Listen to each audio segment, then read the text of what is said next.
Në varrezat e fshatit Mamlish të Pogradesit, një person I cili ka familjarët e tij të varrosur ngre shqetësimin se njerëz të ndryshëm kanë ngërmuar dherin e tyre për të krijuar një parkim të mundshëm. Kjo hapësirë rrezikon kështu shkarjen e varrezave përreth. Shqetësimi tonë është që na prishin varrezat tona.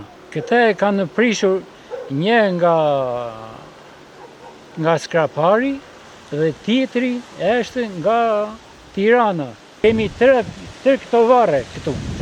I lutemi kryetarit të bashkisë të mos vënë dorë me këtu në varreze. Kam 7 vëllezër që në ajo thurja dhe këtu në muri mos them, po njeri rrezik se na ka ikur. Po është territori I varrezave këtu. Deri atje në Trekençi.